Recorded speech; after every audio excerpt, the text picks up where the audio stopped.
عرش سے ٹکرا گئیں سارے جہاں پر چھا گئیں، کشمیر کی ماؤں کی آہیں ساری دنیا کو کھا گئیں۔ السلام علیکم ورحمۃ اللہ وبرکاتہ۔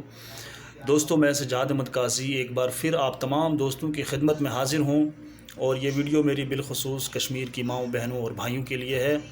میں اس ویڈیو کے حوالے سے آپ تمام سے اپیل کرنا چاہتا ہوں کہ اپنے گھروں میں رہیں اور حکومت نے جو بھی تدابیر آپ کو بتائی ہیں اس پر عمل پیرا ہوں، تاکہ آپ کی زندگیاں بچ سکیں، آپ کی سلامتی رہ سکے، آپ محفوظ رہ سکیں۔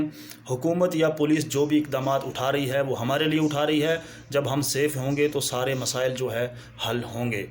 دوستو، شروع میں نے 2 لائنیں پڑھی۔ یہ 2 لائنیں میں اس وقت پڑھتا ہوں جب میں کشمیر کی ہسٹری پر نظر ڈالتا ہوں، جب میں کنن پوش پورہ کی ہسٹری پر نظر ڈالتا ہوں، یا کشمیر کے ان معصوم لوگوں کی جو آہیں ہیں ان کو سنتا ہوں یا پڑھتا ہوں، یا کشمیر میں وہ حالات کہ جب کشمیر میں ایک دن میں 30 40 لوگوں کے انکاؤنٹر کیے گئے، بے گناہ لوگوں کو مارا گیا، تب اس طرح کی آہیں میرے دل سے نکلتی ہیں۔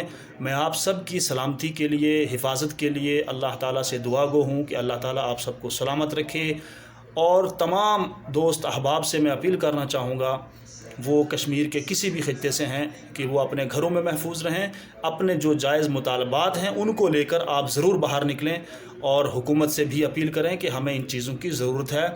بنا مطلب بلا وجہ آپ جو ہے باہر نہ نکلیں، اس سے آپ کو، آپ کی جان کو، آپ کی پوری فیملی کو نقصان ہو سکتا ہے۔ لہٰذا اس بیماری سے، اس وبا سے بچنے کے لیے آپ حکومت کا بھرپور ساتھ دیں۔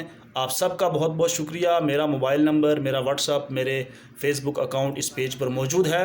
کسی بھی بھائی کو کوئی بات کرنی ہو یا کوئی معاملہ ہو، کوئی مسائل ہو، آپ مجھ سے کسی بھی وقت رابطہ کر سکتے ہیں۔ آپ سب کا بہت بہت شکریہ۔ اللہ تعالیٰ آپ سب کو محفوظ رکھے۔ والسلام۔